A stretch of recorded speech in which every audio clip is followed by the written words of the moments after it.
O que o STF, a Suprema Corte, vinha fazendo no Brasil era feito nas sombras. As ações ilegais, inconstitucionais, perseguições. Agora, a imprensa internacional está reportando por causa das ações do Alexandre de Moraes. O quê? Tá acontecendo uma crise no STF? Ministros estão irritados justamente com ele, Alexandre de Moraes.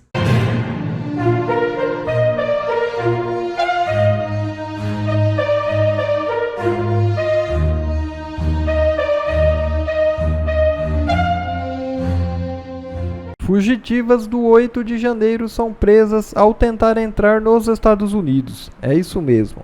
A informação foi confirmada ao UOL e ao ICE, a Polícia de Imigração e Alfândega dos Estados Unidos, que também afirmou que as foragidas aguardam a expulsão para seus países de origem. O Serviço de Patrulhamento das Fronteiras não detalhou, por questão de privacidade, em que condições foram detidas, se em postos de imigração ou se em locais de fronteira onde a travessia costuma ser feita com coiotes. Vale destacar que suas detenções nos Estados Unidos nada tem a ver com o 8 de janeiro, mas por tentar entrarem ilegalmente no país. Desde que Trump assumiu a presidência, ele vem adotando medidas duras contra a imigração ilegal.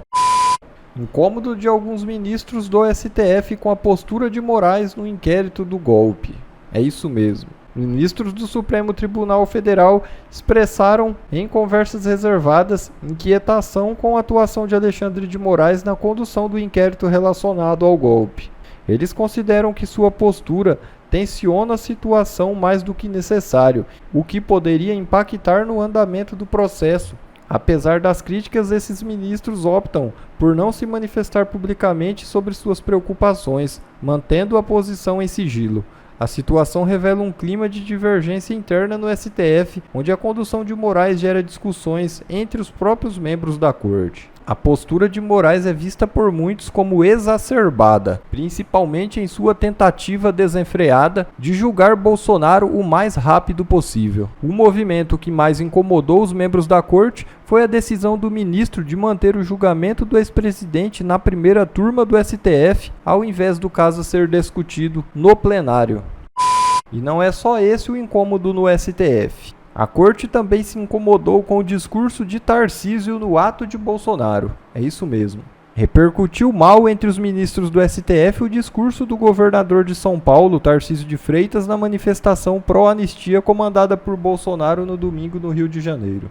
Nos bastidores, os ministros do Supremo dizem ter se surpreendido com o tom adotado por Tarcísio, considerado mais radical que o usado pelo governador em discursos feitos por ele em outros protestos bolsonaristas. Na avaliação de integrantes do STF, Tarcísio ofendeu indiretamente a corte ao questionar qual a razão de afastar Jair Bolsonaro das urnas. Outro trecho do discurso que indignou ministros foi quando Tarcísio comparou a punição imposta a condenados do 8 de janeiro ao destino dos envolvidos na operação da Lava Jato. Procurado pela coluna, Tarcísio não respondeu o que acha do incômodo dos ministros, e nem deve responder, pois não cabe ao STF gostar ou não gostar do que diz o governador de São Paulo. A manifestação desse domingo teve um impacto muito maior do que a imprensa brasileira deixa transparecer. Ao longo dos últimos anos, o que o STF, a Suprema Corte, vinha fazendo no Brasil era feito nas sombras. O resto do mundo não fazia a menor ideia que o Brasil estava saindo de democracia para uma ditadura do judiciário. Ao longo do tempo, a opinião pública no Brasil foi se tornando cada vez mais uníssona. A ditadura do Brasil existe e ela está nas mãos de alguns ministros da nossa Suprema Corte.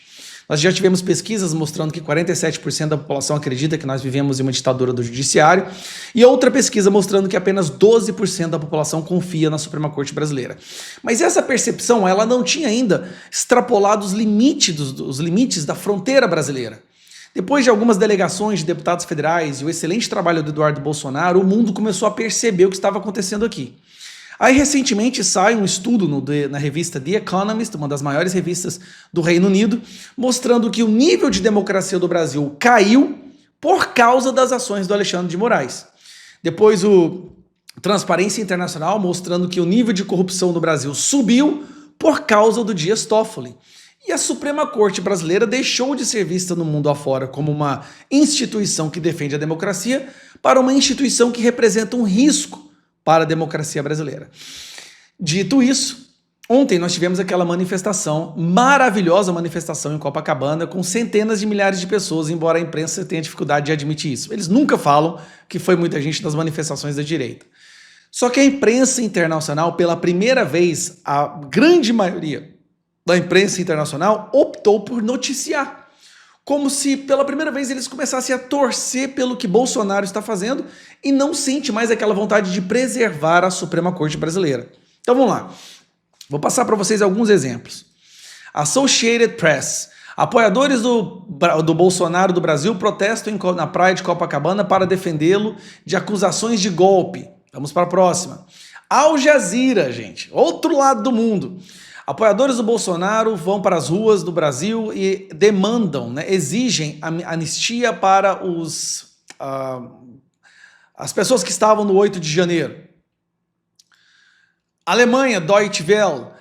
O Brasil, Bolsonaro e apoiadores vão às ruas, se manifestam contra as acusações de golpe. Reuters. Milhares se juntam no Rio de Janeiro para demonstrar apoio ao Bolsonaro. France 24, isso aqui é da França. Milhares vão para as ruas para o ex-presidente Bolsonaro, enquanto ele enfrenta acusações de golpe. No Japão, agora Japan Times, Japão, milhares mostram apoio ao acusado de golpe Bolsonaro numa manifestação no Rio. E The Sun Chronicle, que também é muito famoso nos Estados Unidos. Apoiadores do presidente do Brasil, apoiadores do Bolsonaro do Brasil, protestam na praia de Copacabana para defendê-lo depois de acusações de golpe. E todas falam nas suas matérias, embaixo, que o objetivo real, se você quiser tirar print para ler, que o objetivo real era anistia, que o que as pessoas querem... A manifestação declarou o seu propósito para exigir anistia para centenas de condenados pelo 8 de janeiro de 2023 em Brasília. E todos falam isso no corpo das suas matérias, que o objetivo aqui é desfazer essa injustiça. Por que isso é importante? Nós estamos falando da imprensa internacional que sempre ignorou as manifestações da direita aqui no Brasil, como se elas nunca tivessem acontecido. Eles sempre fizeram um esforço gigantesco para fingir que não estava acontecendo e apoiando as ações do STF. Agora, numa virada de página impressionante, a imprensa internacional está reportando as manifestações que estão acontecendo no Brasil. Estão falando a verdade. As pessoas estão indo para apoiar Bolsonaro e pedir a anistia dessas pessoas que foram presas pela nossa Suprema Corte, que o mundo já vê como uma instituição que representa um risco para a nossa democracia, que graças a ela o nosso nível de democracia baixou e o nível de corrupção aumentou. Justamente o oposto do objetivo originário de uma instituição como a nossa Suprema Corte, que deveria resguardar a Constituição e lutar contra a corrupção. Então, assim, tem uma coisa muito interessante mudando. A percepção do mundo sobre o Brasil mudou. Ou seja, o que antes acontecia nas sombras, agora está começando a acontecer à luz do dia. E à luz do dia é muito mais difícil. As ações ilegais, inconstitucionais, perseguições, decisões absurdas e a censura que estava sendo praticada por alguns membros da tão valiosa instituição que é a nossa Suprema Corte. Algo está mudando, é só isso que eu percebo. E ontem a manifestação teve um impacto muito maior do que nós imaginávamos, não só na política nacional, quanto na percepção internacional de como está o Brasil. Nesse vídeo eu vou provar para você como que um pouco de pressão popular, de maneira amistosa, educada, pode causar um grande impacto na política brasileira. Às vezes a gente esquece disso, mas vou mostrar para vocês. Vocês se lembram que ontem eu gravei um vídeo lançando um site que seria o placar do posicionamento dos deputados, favoráveis, indefinidos e contra a anistia. Lembrando que a anistia, ela por si só de soltar essas pessoas que foram presas politicamente e acabar com esse sofrimento, ela por si só já é vital para o resgate da nossa democracia, mas as repercussões políticas da anistia são inimagináveis. A desmoralização para o STF, trazer de volta a prerrogativa do Congresso, ela tem um peso muito maior do que apenas soltar essas pessoas que foram presas ilegalmente, com penas absurdas. Então ontem eu lancei o site onde você pode entrar, clicar nos deputados que estão indefinidos e falar com eles através das redes sociais, e-mail, telefone dos seus gabinetes, Facebook, Instagram e Twitter, um link de acesso para todas as formas de comunicar com aquele deputado. Pois bem, teve algumas críticas, né, falando que talvez seria bom não fazer isso, e eu volto a repetir, olha, o Bolsonaro está fazendo um excelente trabalho nos bastidores, conversando com os líderes dos partidos do Centrão, mas a pressão popular educada e amistosa, ela também não pode ser subestimada. Dito isso, quando nós lançamos o site, o placar era esse: 148 favoráveis, 240 indefinidos, 125 contra. Bom, esses que são contra é porque eles já se posicionaram contra. Os que são favoráveis é que já se posicionaram favoráveis. E os indefinidos? Bom, são pessoas que a gente não tem um posicionamento. Talvez eles não falaram sobre isso ainda, ou foi falado, mas ninguém da minha equipe captou, ninguém recebeu um print para poder me enviar. Então não quer dizer que eles são contra. Tá? E nem quer dizer que eles não se decidiram, é simplesmente o fato da opinião dessas pessoas não pode ter sido ainda captada.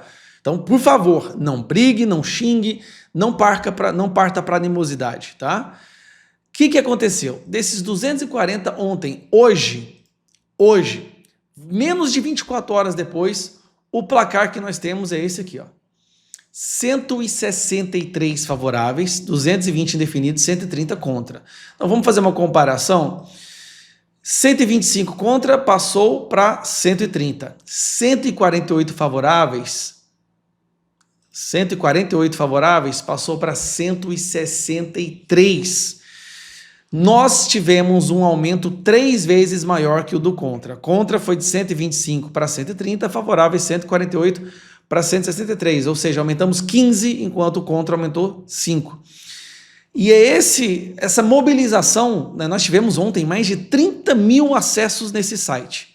E como que funciona? Vou explicar mais uma vez para vocês nos ajudarem, tá? Se você é do estado do Sul, então você vai lá no Sul, cadê a porcaria? Aqui, você vai aqui e você clica. Você escolhe qual estado você se refere. Então vamos lá para Rio Grande do Sul. No Rio Grande do Sul, nós temos essas pessoas ainda indefinidas. Então, se você é do Rio Grande do Sul, você vai lá nessas pessoas que estão indefinidas aqui, por exemplo, no Luiz Carlos Busato, e você pode clicar e você vai para o Instagram do deputado. E no Instagram você pode cobrar o deputado para que ele ajude na anistia. Lembrando, sem brigar, sem palavras chulas, sem... Por favor, gente, a gente tem que trazer para perto. Se eu pegar no norte, vamos pegar aqui Roraima. Roraima, nós temos estas pessoas, então se você é de Roraima, você vai lá e fale com essas pessoas, tá aqui o e-mail, tem o telefone, você pode clicar até através do próprio e-mail ou do telefone. Este é a missão que a gente tem agora, esse é o próximo passo, é conquistar mais votos. Gente, nós estamos crescendo, o número de pessoas, de deputados favoráveis à anistia está crescendo. Vá lá e converse com ele, peça de forma educada, sem atacar, sem fazer cobranças ríspidas, porque a maioria desses indefinidos, realmente, a gente simplesmente não teve informação ainda de como eles estão se posicionando.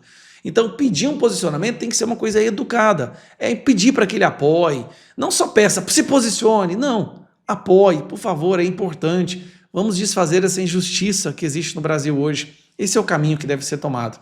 Mas lembrando, de ontem para hoje, nós tivemos 15 novos deputados favoráveis à anistia. Lembrando, como que faz para entrar nesse site? Eu vou deixar aqui na descrição e vou deixar também no primeiro comentário. Agora, se você estiver assistindo de algum outro lugar esse vídeo, eu vou colocar aqui como que você faz para você entrar. É esse site aqui, ó. deputados.anistia08dejaneiro.com.br. Mais uma vez, deputados.anistia08dejaneiro.com.br. É só entrar, clicar, entrar e fazer a sua parte. A mobilização faz toda a diferença. Todas as vitórias que a gente teve nesses 2 anos, foram poucas, mas todas as vitórias foi por causa da mobilização popular. Um abraço. O quê? Tá acontecendo uma crise no STF? Ministros estão irritados justamente com ele, Alexandre de Moraes. Olha, que o STF é a instituição mais fechada, mais corporativista e é a que mais se autoprotege em toda a República Brasileira, Toda vez que se torna alvo de críticas, olha, aí sou eu, você, todo mundo está cansado de saber. E nos últimos anos, a gente está vendo uma união, vamos dizer assim, no mínimo estranha do STF, que se uniu deixando de lado aqueles debates, aqueles bate-bocas para derrotar o bolsonarismo. Mas, vez ou outra, algumas rachaduras, fissuras começam a surgir ali na fachada dos ministros do Supremo. Isso quando as discordâncias lá dentro chegam a um ponto insustentável. E parece que isso acabou de acontecer agora de novo. E agora é Alexandre de Moraes que está na berlinda. Leia aqui comigo então essa matéria do Lauro Jardim, do jornal O Globo, que eu vou te contar em seguida qual que é o objetivo dos ministros do STF com essa nota e o que eles que estão irritados, incomodados com Moraes, realmente poderiam fazer e que teriam um efeito prático gigantesco muito melhor do que essa nota aí. Mas acompanha aqui comigo. O incômodo de alguns ministros do STF com a postura de Moraes no inquérito do golpe. Aí a figura, em conversas reservadas, alguns ministros do STF se mostraram incomodados com a postura de Alexandre de Moraes na condução do inquérito do golpe. Eles avaliam que o seu comportamento tensiona o caso mais do que necessário. Por que será, hein? Será que porque ele é vítima, juiz, investigador, delegado do caso, procurador, promotor, tudo ao mesmo tempo? Será que porque ele está querendo fazer tudo em um ano, pressionando o tempo? Será que é porque ele quer que todo mundo vote com ele, usa pressão? Será que é porque ele adota várias medidas abusivas contra os investigados? Por que será, hein? Razões aí sobram. Mas olha esse complemento aqui, ó. Esses ministros, porém, não dirão isso em público. Gente, isso aí que eles estão falando, como diz a matéria aqui, seria em conversas reservadas. Mas agora elas se tornaram públicas por meio dessa nota para o Lauro Jardim. Pessoal, pensa aqui comigo. Por que os ministros do STF, que estão incomodados, que estão irritados com a postura do Moraes, eles dariam essa informação para o jornalista publicar? Com certeza há um objetivo, porque os ministros do STF, eles são muito hábeis politicamente, eles não dão ponto sem nó. Senão, não seriam ministros. Acho que isso já está claro para todo mundo. Então precisa existir aí um objetivo. Com certeza não é só para desabafar. Isso você faz em casa, com a sua família, com seus amigos. Há um objetivo político na divulgação dessa informação, com certeza. Qual que é? Olha, se você está gostando desse vídeo, só para lembrar, curte aí, que é um jeito de você ajudar o canal a continuar a levar informações e análises para você, e é um jeito de você e outras pessoas continuarem a receber esse tipo de conteúdo. Vamos lá, então. Qual que é o objetivo da divulgação aí dessa informação na coluna do Lauro Jardim? Sem dúvida alguma, o objetivo deles é mandar um recado direto ao próprio Moraes. Essa nota ela tem o endereço certo e é o gabinete de Moraes do Supremo. O que acontece é que esses ministros do STF, provavelmente eles não têm condições ou entendem que não é conveniente confrontar o Moraes pessoalmente lá no tribunal, porque isso poderia enfraquecer esses ministros, poderia enfraquecer o relacionamento, gerar um desgaste, uma tensão ali individual, eles iam sofrer o ônus disso. Isso poderia ainda fazer o restante dos ministros que está fechado com Moraes se virar contra aqueles que estão criticando, que não estão gostando, que estão discordando. Então, o que eles fazem? Eles vão e eles mandam o recado via imprensa, via um grande colunista que eles sabem que o Moraes vai ler e vai entender. E o recado aqui é claro. O recado é: Moraes, baixa a bola. Por que baixar a bola, Deltan? Bom, a nota não fala. E aqui a gente só pode especular. E eu quero ouvir a sua opinião. Por que você acha que estão mandando aí o Moraes baixar a bola? Conta aí pra mim que eu vou te dar a minha opinião. A minha leitura é que esses ministros, eles estão preocupados com a postura do Moraes no julgamento da ação do golpe, porque ele é muito agressivo, ele é hostil, ele é bélico com as defesas. Como eu mencionei para vocês, ele pratica uma série de abusos, ele quer condensar o tempo para colocar o Bolsonaro na cadeia até o final do ano. Isso lá é algo comentado há muito tempo, como o Moraes se comporta sempre como se ele fosse um inimigo dos investigados, um inimigo dos réus, das defesas, quando essa não é a postura que ele tem que ter como juiz. Vocês lembram dele agora recentemente, ele atacando o Elon Musk? Ele fez isso também um pouquinho lá atrás, naquele Museu da Democracia. Quando foi inaugurado lá no Rio de Janeiro, ele foi lá e descascou Elon Musk. Mas ele fez agora recentemente, também na aula que ele deu para estudantes lá na FGV. A postura dele deve ser de um árbitro imparcial. Mas ele já jogou isso pela janela, já jogou fora. Faz tempo essa ideia de ser um árbitro imparcial. E o que mudou agora? O que mudou agora é que a gente está diante do que vai ser talvez um dos julgamentos mais televisionados e acompanhados pela sociedade na história do Brasil. Talvez até mais do que o julgamento do Lula na Lava Jato. E tudo vai ficar registrado para a posteridade. Se Moraes continuar com essa mesma postura nuclear em relação às defesas, isso pode gerar cada vez mais críticas à sociedade contra os ministros do Supremo. Isso pode criar um clima político contrário ao tribunal na sociedade, na imprensa, no Congresso, nas ruas, com manifestações, enfim. Pode gerar um consenso na sociedade sobre o que a gente sempre denuncia aqui: os abusos reiterados de Moraes, que são ilegais e deveriam ser todos anulados e ter como consequência o afastamento dele do STF por meio de um processo de impeachment. E muitos ministros já perceberam que o capital político do STF está absolutamente corroído, que se esgotou. Afinal, veja aí, a avaliação positiva do STF, que já era baixa de 31%, uma a cada 3 pessoas, caiu para 12%. Ou seja, uma a cada 9, 10 pessoas avalia o STF de forma negativa ou não avalia de forma positiva, para ser exato.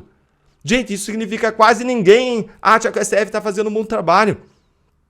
Ou seja, no fundo, a preocupação desses ministros incomodados com Moraes é mandar uma mensagem para fora de que eles não estão ali no monolito, de que tem gente que discorda, e é também eles se protegerem. É uma preocupação, no fundo, com eles mesmos, deles se resguardarem, se salvarem a imagem do tribunal e a própria pele. Bom, pessoal, esse foi mais um vídeo. Eu espero que vocês tenham gostado. Se vocês gostaram, deixa o like aqui para fortalecer nosso canal. Logo eu volto trazendo mais informações da política para vocês. Um forte abraço, fiquem todos com Deus e até a próxima.